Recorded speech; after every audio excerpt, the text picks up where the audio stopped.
Most people think poverty starts with low money, but that's not true. Poverty starts in the mind, and once it enters there, it quietly controls everything.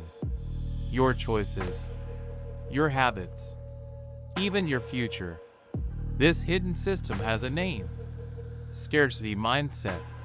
And the scary part, most people don't even know they're trapped inside it. Because scarcity doesn't scream, it whispers, "Save this! Don't risk that! What if you fail? What if you lose everything?"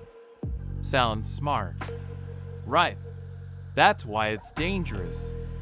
Because the trap never looks like a trap.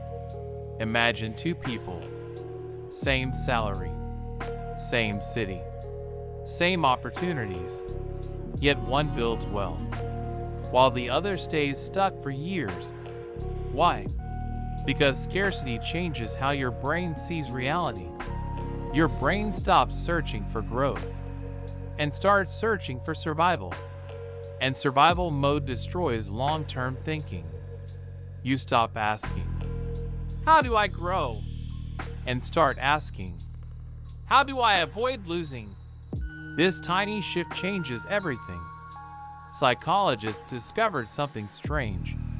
When humans fear scarcity, their mental bandwidth drops.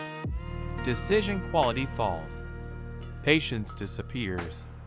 And impulsive choices increase.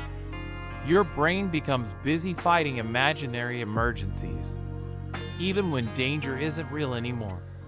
That's why some people stay broke after salary increases, after promotions, even after business success.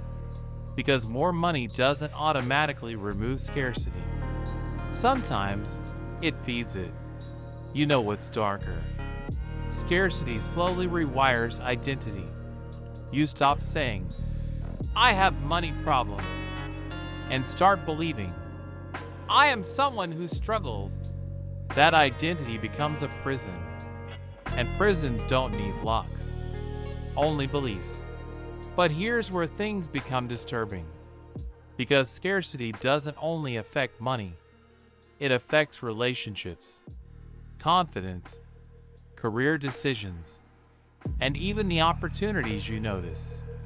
There's one psychological loop used by marketers, banks, and sometimes even society itself. A loop that keeps scarcity alive, while making it feel completely normal.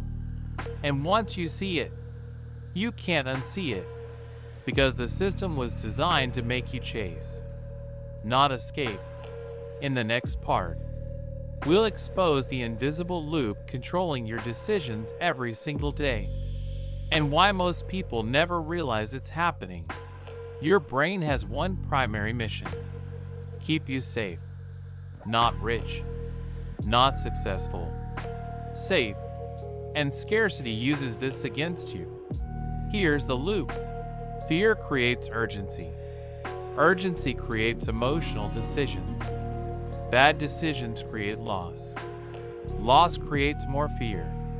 Then the cycle repeats. Again, and again, and again.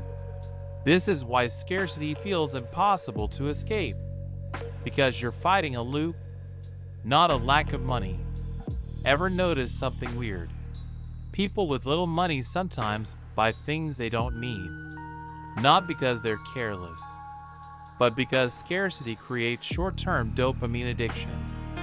Your brain starts craving fast rewards, cheap pleasure, quick relief, temporary escape.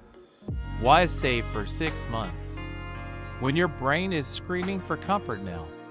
Dark psychology experts understand this perfectly. Create urgency, limited offers, countdown timers, flash sales, and people stop thinking logically. Scarcity hijacks rational thinking. This doesn't only happen in shopping. It happens in careers too. You stay in toxic jobs because losing feels scarier than staying stuck. You avoid learning valuable skills because beginner failure feels expensive. You reject opportunities because uncertainty feels dangerous. Scarcity makes small risks look huge. Meanwhile, the biggest risk becomes invisible. Doing nothing. Here's something uncomfortable. Many people secretly become addicted to scarcity. Because it's familiar, chaos becomes identity. Struggle becomes personality. And when opportunities finally appear, they self-sabotage. Not consciously, psychologically. Your brain protects familiar pain more than unfamiliar success. Read that again. Your brain protects familiar pain more than unfamiliar success. That's why some people keep restarting, quitting, overthinking, waiting for perfect timing. Scarcity loves waiting because waiting feels safe, but safe rarely changes reality. Now comes the darkest part. Scarcity doesn't just live inside individuals.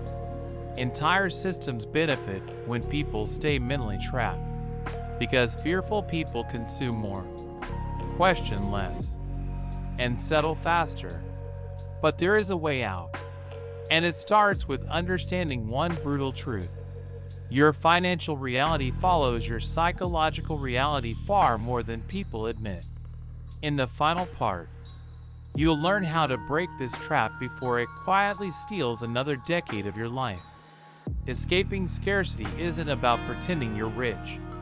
It's about retraining your brain. Because your brain learns scarcity, which means it can unlearn it too. Step 1. Catch survival thinking. Every time your mind says, "What if I lose?" ask yourself, "What could I build?" Tiny shift, massive difference. Step 2. Create proof. Your brain trusts evidence, not motivation. Save small amounts. Learn one skill. Finish one project. Build tiny wins. Tiny wins create a new identity, and identity changes behavior. Step 3. Stop rewarding panic. Scarcity wants speed. Growth wants patience. Wait before emotional purchases. Wait before emotional decisions. Silence urgency. Because urgency is often psychological manipulation wearing a mask. Step 4. Increase exposure to possibility. Your environment programs expectations. If everyone around you believes struggle is permanent, your brain slowly copies it. Not because you're weak, but because humans imitate survival patterns. And here's the biggest shift of all. Stop asking, "How much money do I have?" Start asking, "How valuable am I becoming?" Money follows value longer than motivation. Remember this. Scarcity is not only empty pockets. It's a full mind, filled with fear, noise, and imagined disasters. The trap was never designed to look obvious. That's why millions stay inside it. For years, maybe decades. But once you notice the pattern, you start seeing choices differently, opportunities differently, yourself differently. And that's where change quietly begins. If this video exposed something you never noticed before, subscribe. Because most people learn money. Very few learn the psychology controlling money. And those who understand the psychology usually control the game.